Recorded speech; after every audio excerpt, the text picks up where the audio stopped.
De tous les spermatozoïdes, seul le plus rapide s'introduit dans l'ovule. Aucun autre ne pourra y entrer.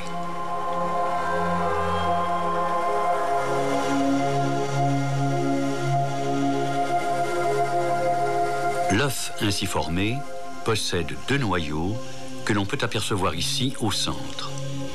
À ce stade, le nouvel être humain possède tout son matériel génétique issu des chromosomes maternels et paternels. Cette première cellule commence à se diviser. En quelques heures, les 2 cellules sont devenues 4. Puis 8. La cellule se divise encore et encore.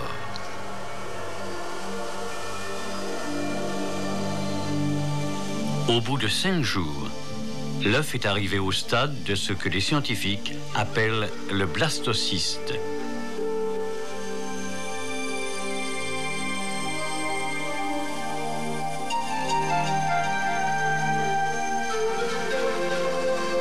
Chaque cellule acquiert petit à petit des fonctions qui lui sont propres. Lorsque le blastocyste aboutit dans l'utérus, il va s'implanter dans la paroi utérine. C'est là que l'œuf se développera tout au long des 9 mois de gestation.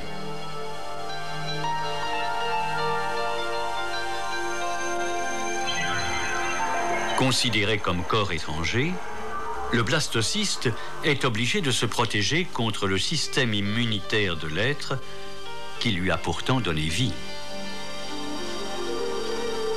Il sécrète une enzyme que l'on voit ici en bleu. Un signal destiné à la mère pour lui signifier qu'il n'est pas un corps étranger et qu'au contraire, il devrait faire l'objet d'une attention toute particulière. Et la division cellulaire se poursuit. Un processus qui ne s'arrêtera qu'à notre mort. Au bout de 3 semaines, l'embryon ne mesure que 3 mm. Mais 2 semaines plus tard, sa taille a déjà quadruplé. La tête est recourbée à droite, au-dessus du placenta.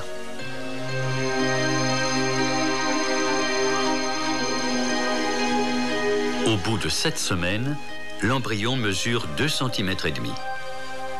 Les bourgeons des membres et le cordon ombilical ont pris forme. 12 semaines. Les mains et les pieds sont individualisés.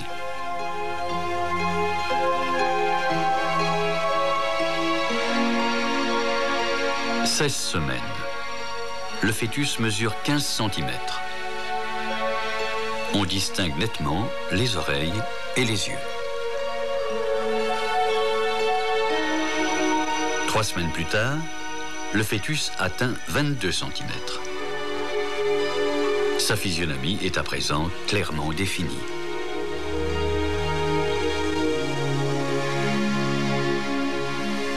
L'être humain s'enorgueillit de son caractère unique. Mais parmi ces 4 embryons, lequel est l'embryon humain? Ce n'est qu'après plusieurs semaines de développement que la réponse devient évidente.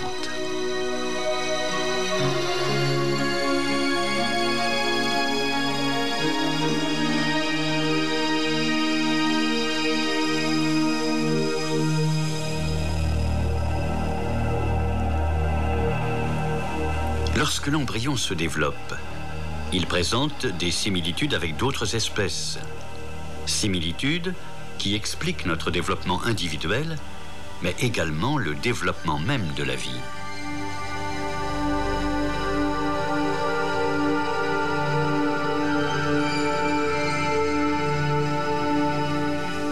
Nous aurions tendance à croire que cet embryon de 6 semaines est un embryon humain.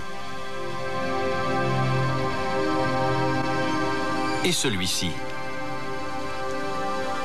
Ceci ressemble à une main d'homme, mais en fait, c'est un pied de cochon. Et ce membre, en forme de main, est en fait l'ébauche d'une aile de poulet.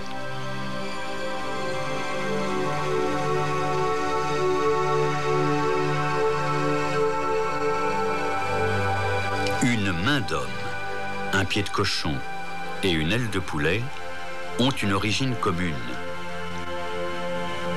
Chaînon d'un processus d'évolution vieux de 500 millions d'années qui a donné vie à tous les vertébrés.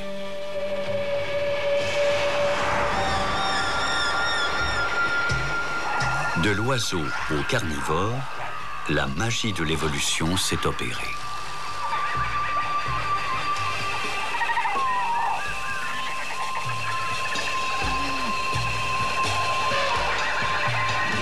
En partant d'un schéma directeur et sur une période de plusieurs millions d'années, on a abouti à la diversité des espèces, dont l'homme.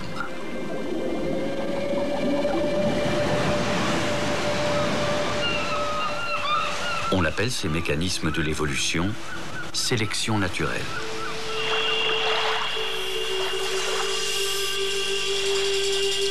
Toutes les espèces animales sont sujettes à ce que l'on appelle des mutations génétiques. Survenues durant des millions d'années, ces mutations ont mené à des groupes d'individus différents. Les animaux qui s'adaptent le mieux à leur environnement ont plus de chances de survivre, comme ces oiseaux qui ont appris à voler.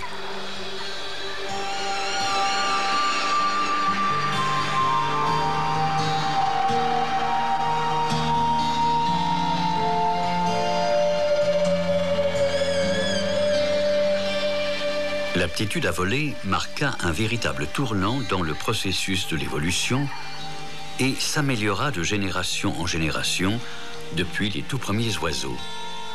Ceux-ci ont évolué durant des millions d'années pour donner aujourd'hui ces oiseaux que l'on connaît.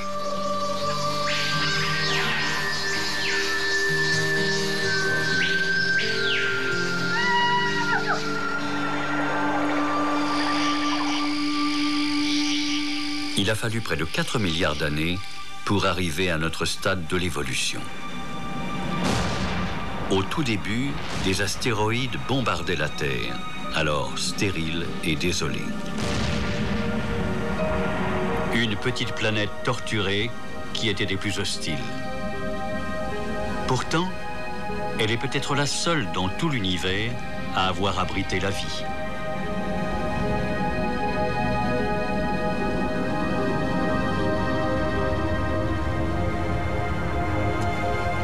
Comment la vie a débuté sur Terre reste une question plutôt mystérieuse pour nous. Mais il semblerait que les liquides, les gaz et les minéraux aient joué un rôle fondamental. D'une manière ou d'une autre, les premières molécules organiques ont fait leur apparition. Et ce, très probablement dans l'océan primitif.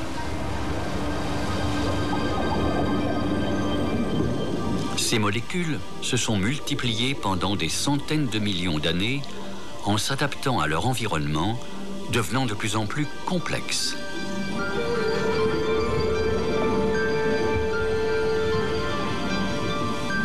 Elles ont jeté les bases de la vie sur Terre, mettant ainsi en route le processus de l'évolution.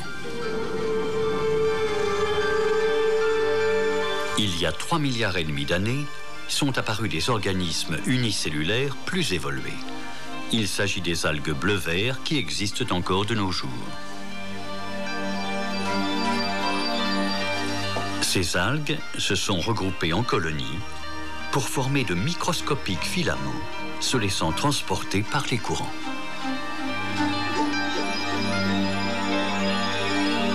Durant les quelques milliards d'années qui ont suivi, les organismes unicellulaires ont été les seules formes de vie sur Terre.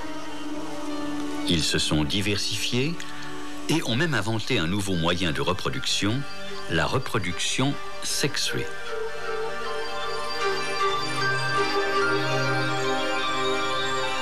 Ils ont également produit de grandes quantités d'oxygène, donnant ainsi vie à une myriade d'organismes, dont nous-mêmes. Et ce, en modifiant une fois pour toutes l'atmosphère terrestre. Cette révolution microscopique est due au développement d'une nouvelle structure cellulaire plus sophistiquée. Sans doute est-elle le fruit de la symbiose d'organismes primitifs.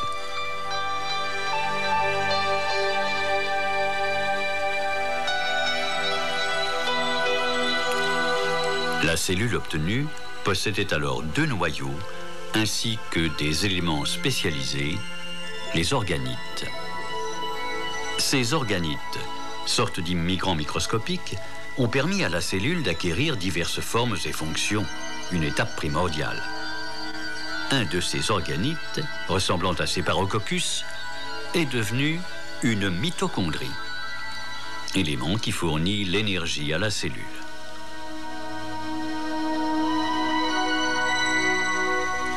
Sur ces images, les mitochondries sont rouges et ont la forme d'une amande.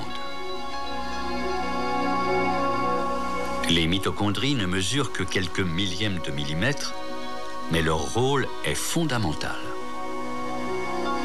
Leurs structures sont similaires à celles d'une batterie de voiture et remplissent les mêmes fonctions.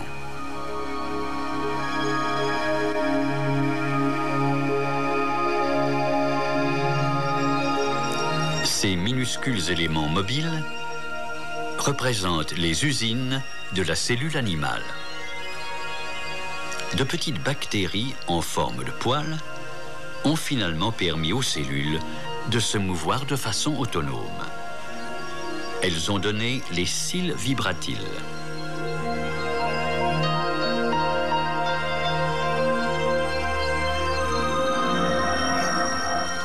Les cils vibratiles sont autant de petites pattes qui permettent à la cellule de se mouvoir et d'attraper sa nourriture.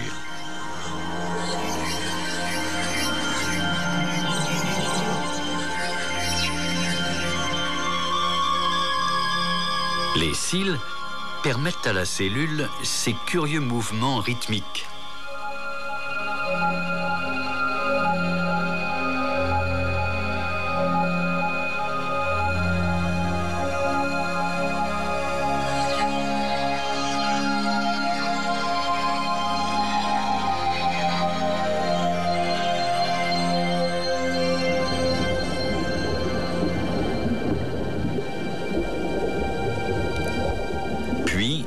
Les premiers organismes pluricellulaires ont fait leur apparition dans l'océan, étape essentielle survenue il y a un peu moins d'1 milliard d'années.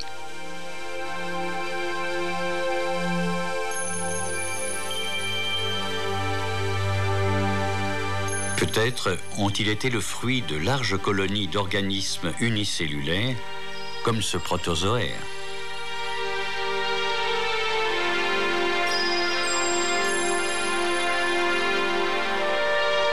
À moins qu'ils ne se soient développés à la même époque et qu'ils aient été les témoins muets d'un long processus qui allait un jour mener à une formidable explosion de vie.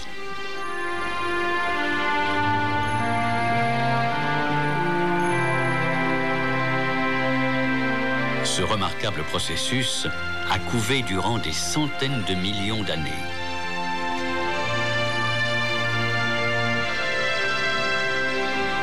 Toutes les espèces animales modernes sont les descendants des créatures ayant vécu à cette époque.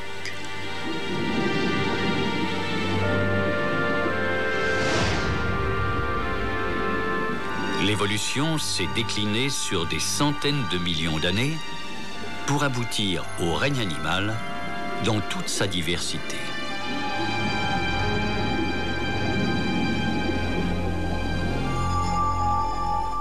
Toutes les créatures de cette époque n'ont pas survécu, loin de là. Voici quelques victimes de cette lutte perpétuelle qu'est l'évolution. On trouve les animaux fossiles dans l'argile et la craie.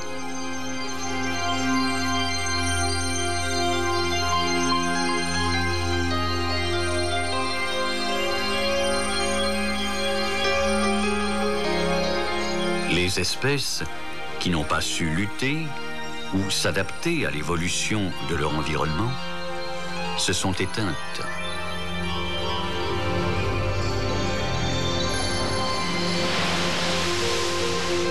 Alors que certaines espèces périssent, d'autres développent de nouveaux attributs leur permettant de vivre. L'une des étapes clés du processus d'évolution a eu lieu il y a 400 millions d'années.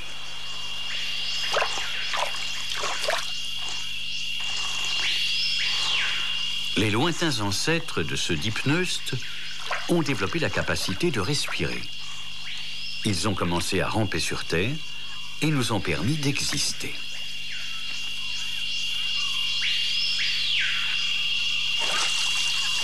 Les reptiles modernes appartiennent à la famille de ces premiers vertébrés terrestres. Ils ont peu évolué depuis que leurs ancêtres ont appris à survivre hors de l'eau.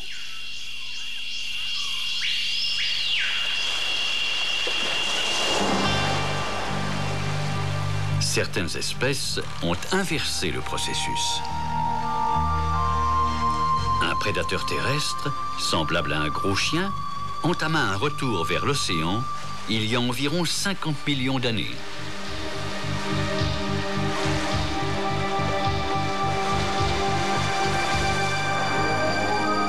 Il s'agit là de l'ancêtre du dauphin et de la baleine.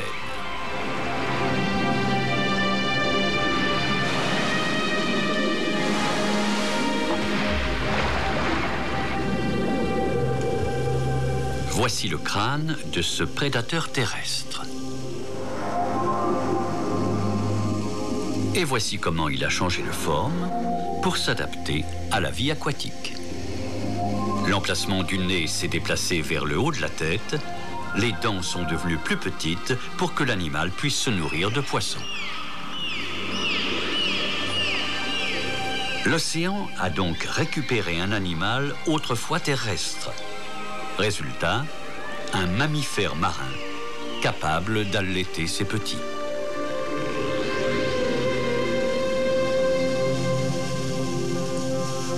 Mais même les mammifères qui sont restés sur Terre n'ont pas complètement délaissé l'océan. Nous autres, les êtres humains, passons les 9 premiers mois de notre vie dans les eaux salées de la cavité amniotique.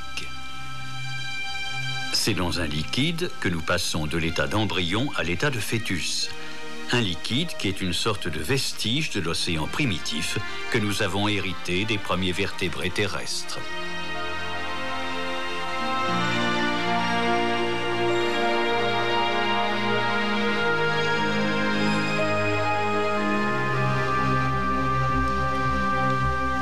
Ceci est également valable pour cet embryon de poulet qui se développe dans le liquide amniotique de l'œuf. La coquille qui le protège est aussi le fruit d'une adaptation, le passage du milieu aquatique au milieu terrestre.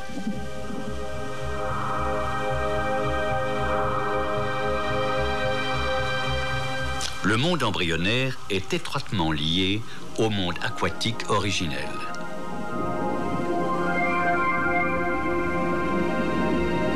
Regardons d'un peu plus près des branchies de poissons.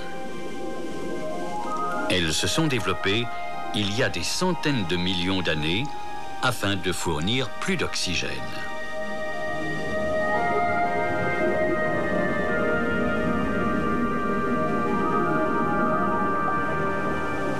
Placées derrière la tête, les branchies primitives étaient constituées d'un certain nombre d'arcs qui diffusaient le sang. L'oxygène de l'eau passait ensuite dans le sang du poisson à travers les fines membranes de ces arcs. Certains arcs branchiaux ont évolué autrement, remplissant de nouvelles fonctions. Les poissons, ayant besoin de devenir de meilleurs prédateurs ou de digérer leur nourriture de manière plus efficace, ont développé une bouche plus complexe. Une bouche qui peut aussi être une arme redoutable.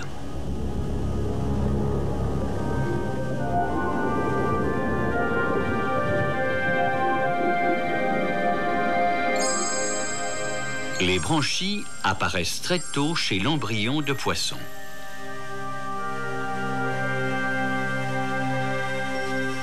Ici, à gauche, on voit les arcs branchiaux.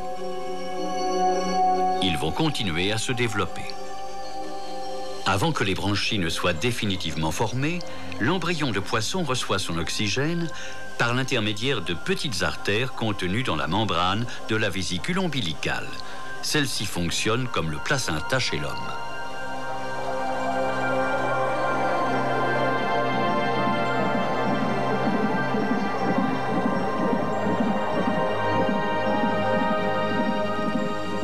L'embryon humain développe très tôt ses vestiges de branchies.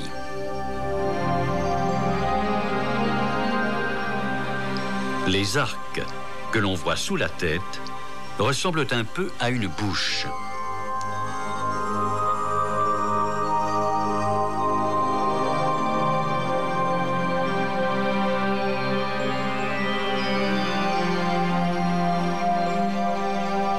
Ils apparaissent durant la 4e semaine et se développent pendant quelques jours de la même manière que les branchies. Mais au bout de 2 semaines environ, ils prennent une toute autre direction.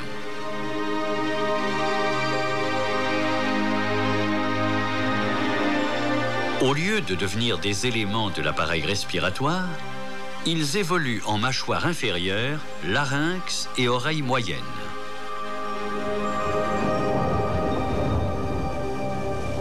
Les mêmes traces de la vie aquatique peuvent être présentes chez des animaux qui ont pourtant abandonné l'océan depuis longtemps.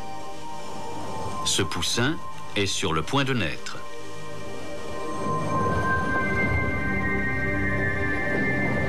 Il évolue dans son propre océan.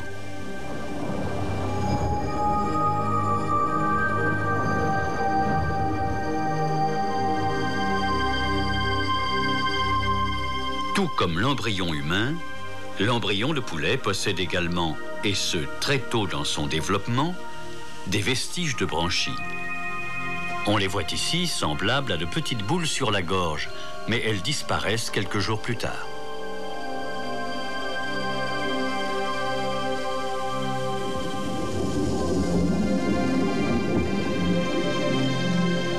La vie, telle qu'elle existait dans l'océan primitif, se fait encore sentir aujourd'hui.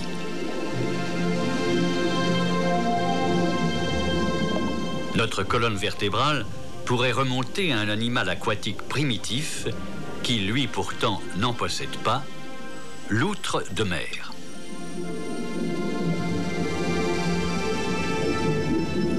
Ces œufs d'outre de mer sont remarquablement similaires aux ovules humains pendant la fécondation.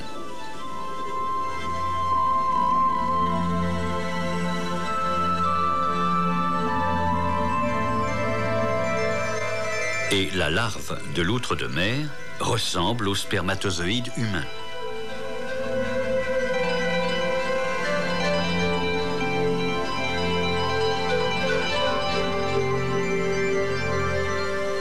Bien que l'outre de mer adulte n'ait pas de colonne vertébrale, c'est une sorte de moelle épinière qui traverse la queue de la larve. Mais quand la larve se développe, elle perd sa queue pour devenir une outre de mer adulte.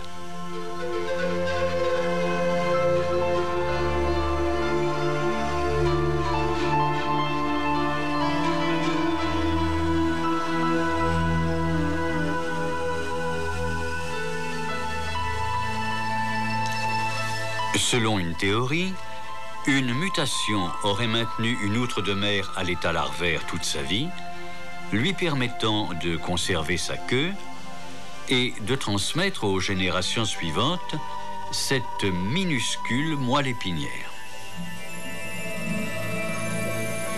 Puis, il y a 5 ou 6 millions d'années, s'est développé l'Amphioxus qui mesure 3 cm.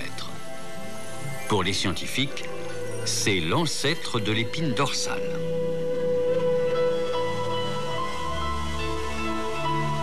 Sur ces images, la moelle jaune traverse le dos de l'Amphioxus.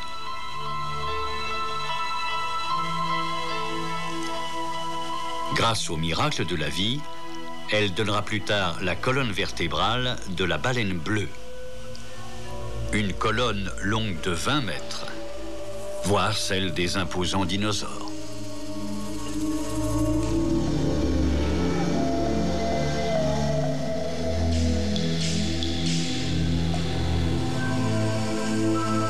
Notre colonne vertébrale est un peu plus simple. Ici, nous pouvons suivre son développement dans l'utérus dès la 4e semaine. Les segments spinaux, quoique microscopiques, sont déjà formés.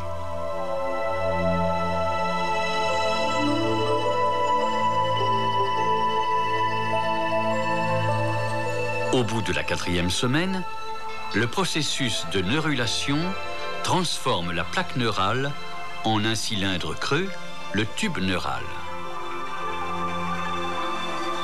Le tube neural s'enfonce ensuite dans la paroi du corps pour se différencier en cerveau et moelle épinière.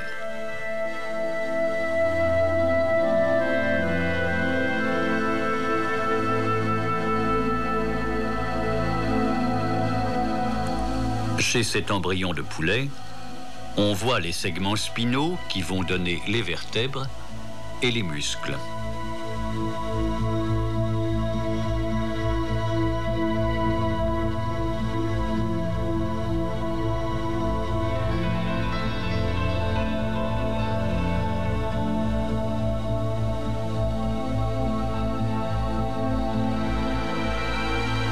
Passons à l'embryon de cochon.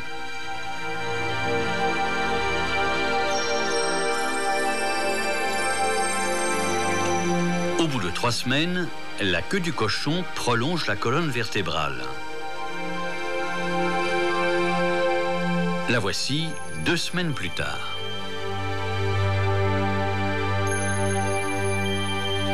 En fait, tous les vertébrés ont une queue dans les premiers stades de leur développement, même si celle-ci disparaît par la suite, comme ce sera le cas dans quelques jours pour cet embryon de poulet.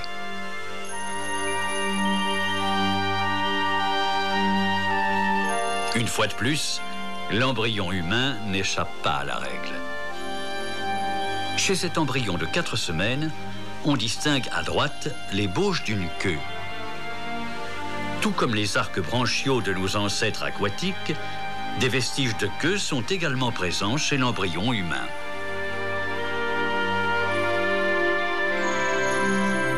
Mais au bout de 6 semaines, la queue n'est plus qu'un petit bourgeon à l'extrémité de la colonne vertébrale. Et au bout de 7 semaines, il ne reste qu'une petite bosse sous les jambes qui commence à se développer.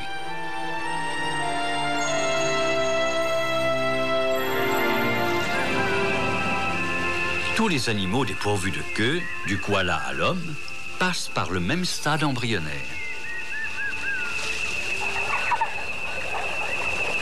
Quelle que soit notre forme définitive, toutes les espèces partagent un passé commun.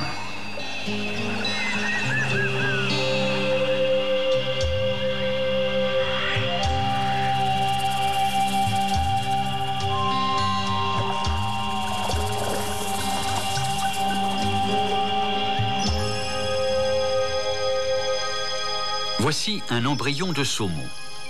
Ses nageoires proviennent des petits bourgeons que l'on voit de chaque côté de son corps. Lui aussi peut nous révéler les secrets de notre évolution.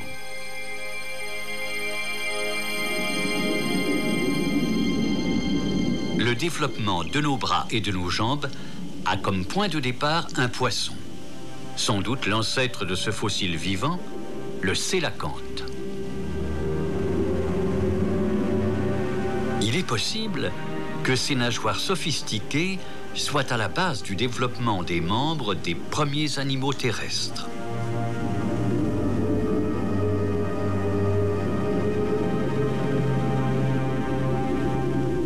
Depuis des millions d'années, le sélacanthe a très peu évolué.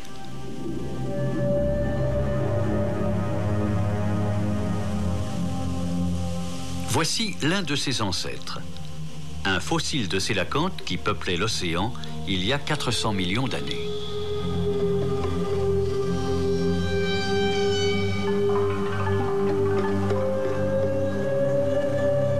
examinant la structure osseuse de ces nageoires, on peut trouver des indices sur l'évolution des membres. Grâce aux images de synthèse, on peut redonner vie à ce poisson primitif.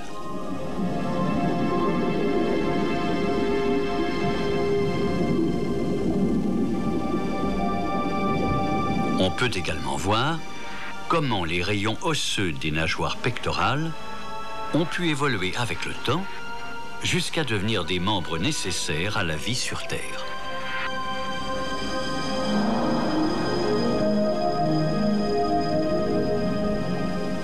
L'évolution avait donné naissance à une créature mi-poisson, mi-reptile. La transition a eu lieu il y a 350 millions d'années, résultat d'une évolution de 3 milliards d'années.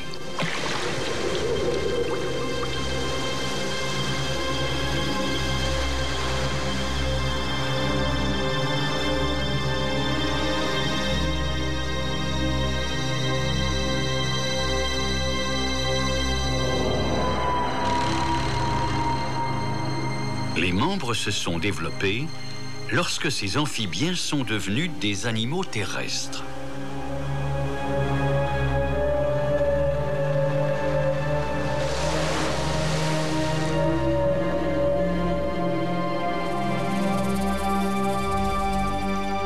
Les reptiles ont particulièrement bien réussi à s'adapter à leur nouvel environnement, les plus connus d'entre eux étant les dinosaures. Ceux-ci ont dominé la planète pendant plus de 200 millions d'années. Les plus grands dinosaures avaient des membres dont la taille n'a jamais été égalée. Pourtant, aujourd'hui encore, les animaux continuent de se servir de leurs membres pour se mouvoir, même s'ils sont beaucoup plus petits, et que 65 millions d'années se sont écoulées depuis l'extinction des derniers dinosaures.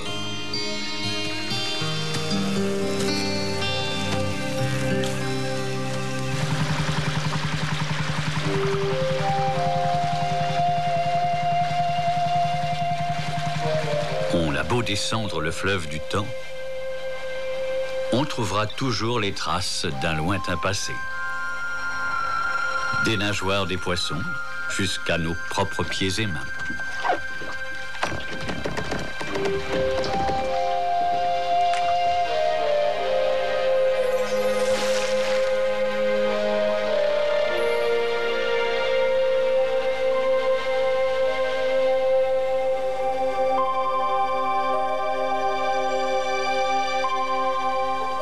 Cet embryon humain n'a que 5 semaines. Pourtant, les bourgeons des membres sont déjà visibles. Voici le bourgeon du bras, qui est pour l'instant quasiment identique au bourgeon du pied à droite. Voici le même embryon 10 jours plus tard. Les bourgeons ont maintenant la forme de palme et s'individualisent de plus en plus. Mais même à ce stade, il est toujours difficile de distinguer un bras d'homme d'une patte avant de cochon. Tout aussi frappante, la ressemblance entre les bourgeons des membres de cet embryon d'oiseau et ceux d'un embryon humain. Le bourgeon gauche ressemble plus à un bras qu'à une aile. Un petit dinosaure de la taille d'un poulet aurait joué un rôle primordial dans le développement des ailes.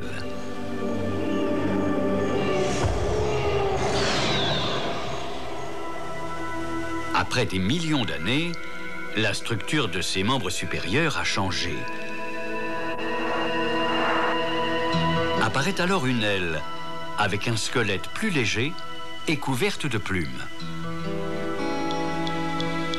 Grâce à l'évolution, le véritable premier oiseau est apparu.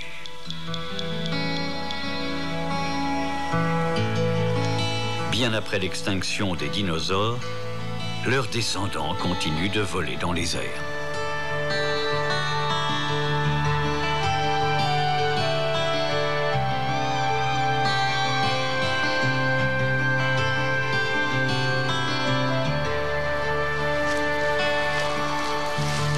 L'oiseau a hérité du dinosaure. On trouve de multiples traces de cet héritage tout autour de nous, même dans leurs œufs. En observant un embryon d'oiseau, on comprend comment un membre supérieur a pu évoluer en aile. Ici, l'aile ressemble à un bras. À un stade plus avancé de son développement, elle ressemble même à une main. À partir de là, l'aile se développera jusqu'à être complètement formée, ressemblant de moins en moins à une main.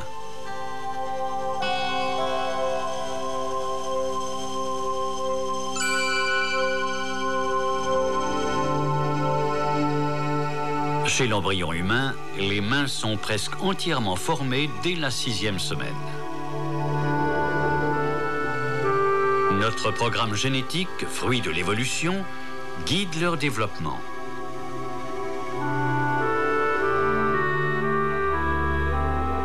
Pour qu'une main se développe, nos gènes doivent donner l'ordre à certaines cellules de continuer leur croissance et à d'autres de l'arrêter. C'est seulement quand les cellules entre les doigts sont programmées pour mourir que la main prend sa forme définitive.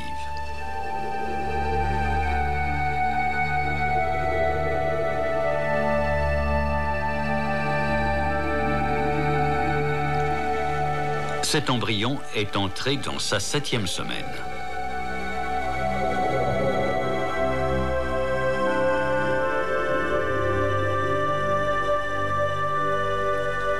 Au bout de 15 semaines, on peut même voir les ongles.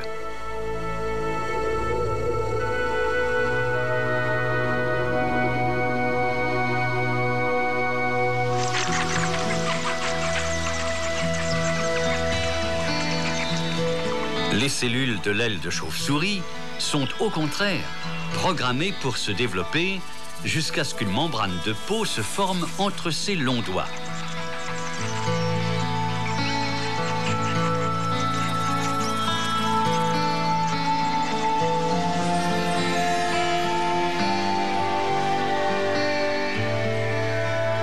Ainsi donc, toutes les espèces qui ont pourtant un passé commun évoluent différemment jusqu'à acquérir de plus en plus de caractéristiques spécifiques.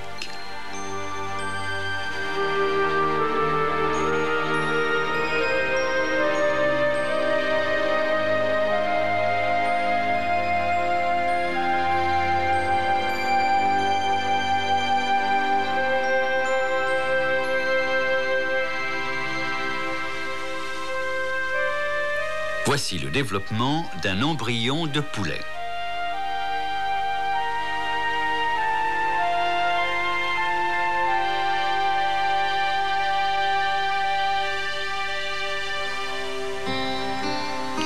À un certain stade de son développement, l'embryon de cochon ressemble à un embryon humain.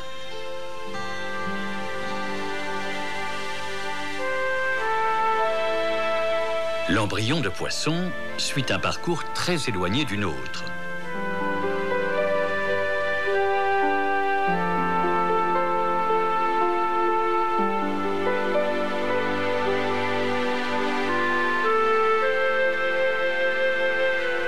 Et finalement, l'embryon humain.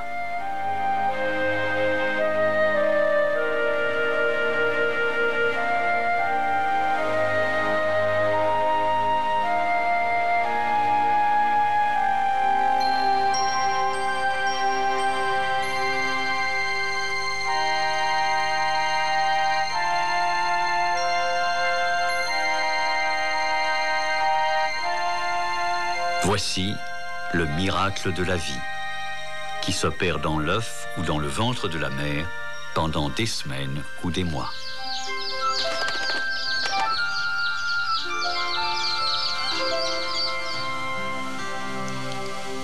Voici le miracle de la vie, reflet de l'évolution, qui s'opère en quelques jours et non plus sur des millénaires.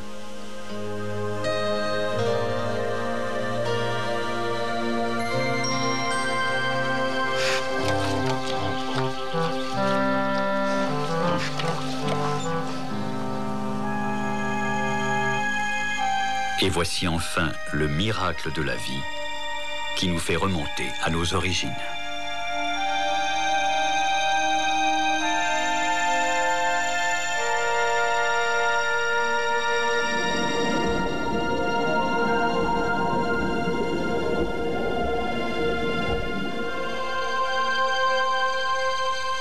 Et ici, le miracle de notre vie. Dès la 4e semaine, une division cellulaire va créer les premières cellules de notre cerveau. Au bout de 5 semaines, le visage commence à se modeler à partir des arcs branchiaux.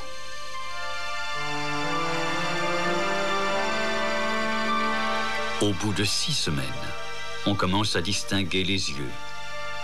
Les bourgeons des membres ressemblent à des palmes, puis se développent vers l'intérieur du corps.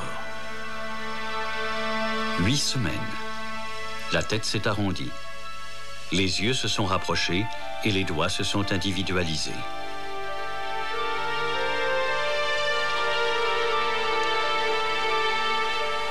3 semaines plus tard, le cerveau se développe et donne à la tête sa forme définitive.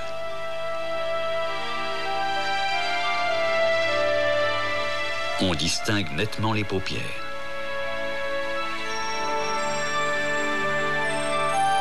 À l'âge de 18 semaines, le fœtus humain ne ressemble à aucun autre.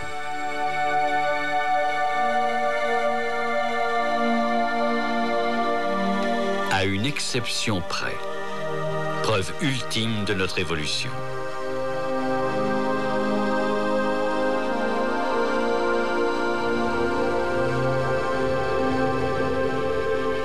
Voici le fœtus d'un chimpanzé dans le ventre de sa mère.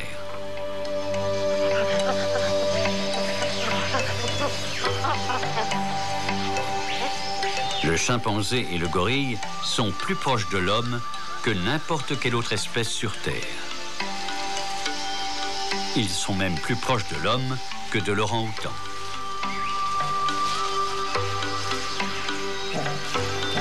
L'homme et le chimpanzé ont plus de 98% de gènes en commun.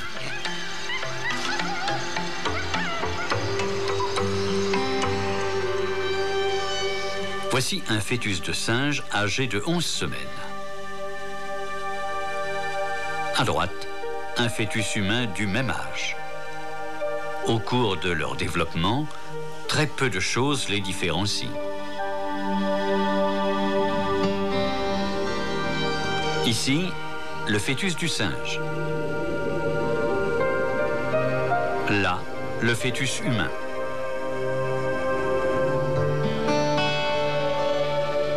La main du singe.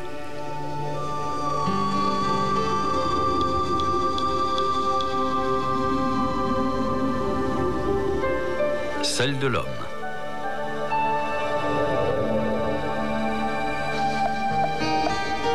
Seul un spécialiste est capable de les différencier.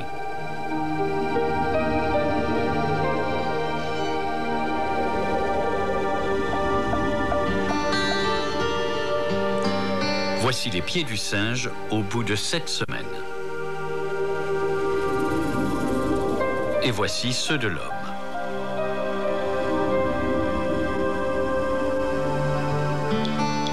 Le fœtus du singe, quelques semaines plus tard. Et le fœtus humain. Le fœtus du singe ressemble plus à un homme adulte qu'à un singe adulte.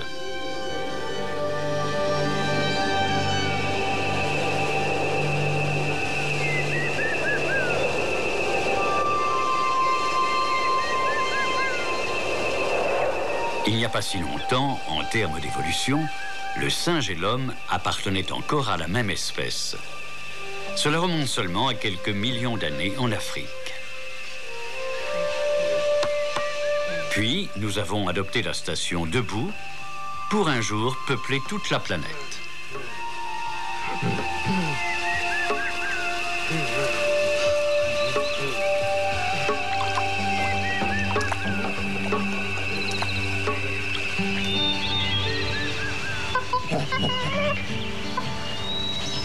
Comment l'homme s'est-il distingué du singe? Selon une certaine théorie, l'homme serait bizarrement le résultat d'un singe resté au stade juvénile. Un des arguments avancés est qu'au cours de son développement, le pied du singe ressemble à un pied d'homme avant d'acquérir sa forme définitive qui est celle d'une main. Autre fait étrange, la physionomie du singe. Un jeune singe ressemble davantage à un homme qu'à sa propre mère, mais en devenant adulte, il perd ses traits juvéniles. Le fœtus du singe et le fœtus de l'homme se développent différemment. Nos cerveaux respectifs ne suivent pas non plus le même schéma de développement. Le cerveau de l'homme est 3 fois plus gros que celui du chimpanzé adulte. Mais dans le ventre de la mère, notre cerveau et notre crâne restent à un stade moins évolué. Ils continuent leur développement après la naissance.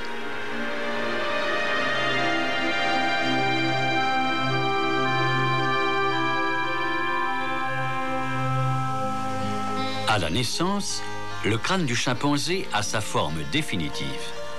Le cerveau ne peut non plus se développer.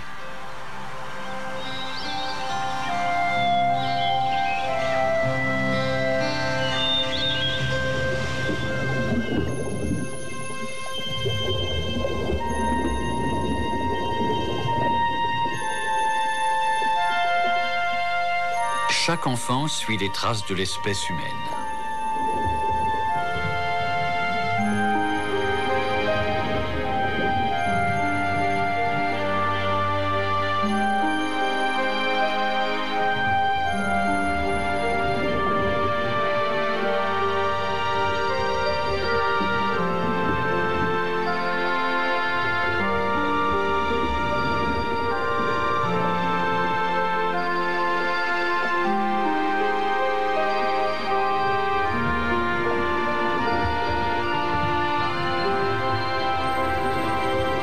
Nous commençons tous notre vie de la même manière. Nous sommes tous issus du miracle de la vie.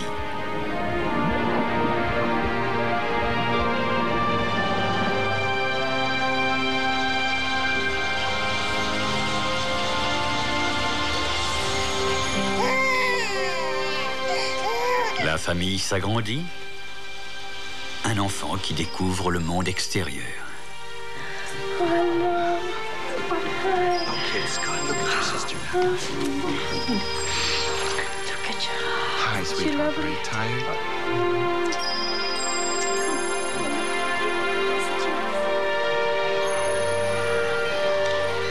Quelles que soient nos caractéristiques spécifiques, nous faisons tous partie d'une seule et même espèce qui a eu le même cheminement, et ce, depuis la nuit des temps.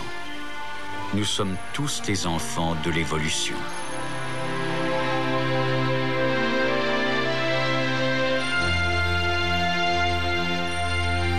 Le voyage est long. 9 mois, de la fécondation de l'ovule à notre naissance. Mais aujourd'hui, nous sommes conscients de n'être qu'un chapitre dans la grande histoire de la vie. Comme nous venons de le voir, chaque enfant retrace la merveilleuse histoire de l'humanité. Une histoire qui raconte l'évolution de la vie sur notre planète depuis 4 milliards d'années. Il s'agit là du plus beau miracle sur Terre, du fascinant mystère de la vie.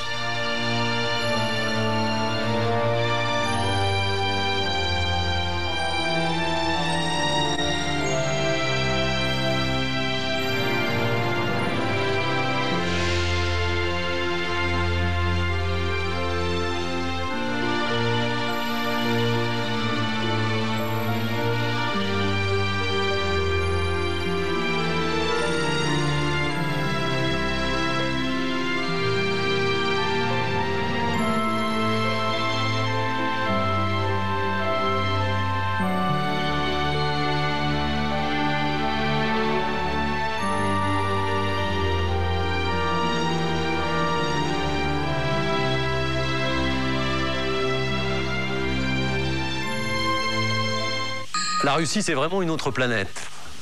Pour pas me perdre, j'ai fait ami avec un petit homme rouge qui avait connu Lénine. Il me l'a présenté à toute sa famille, et puis on a fait un film. La première fois, c'était il y a 8 ans. L'année dernière, j'ai retrouvé le petit homme rouge et tous les siens. C'était le grand chambardement en Russie, et puis ils m'ont tout raconté. Je vous invite à faire ce voyage avec moi, jeudi, 20h45. Si on compte sur le militant pour faire de l'audience, on ne risque pas de battre des records. Vendredi.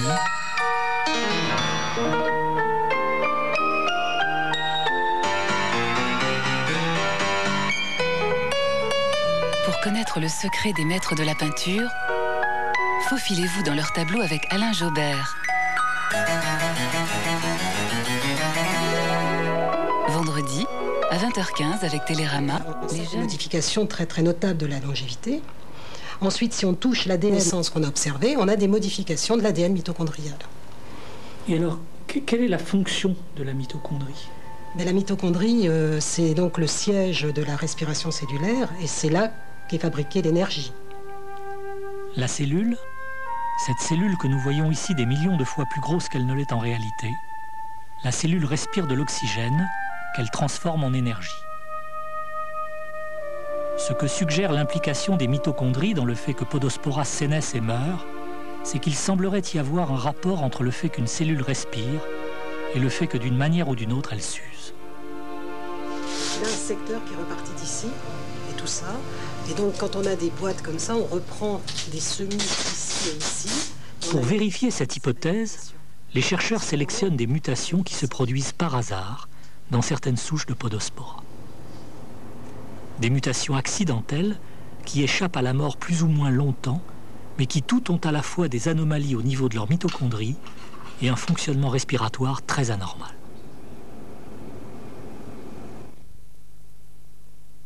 C'est ainsi qu'il y a une vingtaine d'années, sans y attacher plus d'importance que ça, les chercheurs de ce laboratoire ont réussi à sélectionner et à faire se reproduire un mutant dont les mitochondries ont un fonctionnement parfaitement anormal, mais qui depuis ce temps-là refuse absolument et de vieillir et de mourir.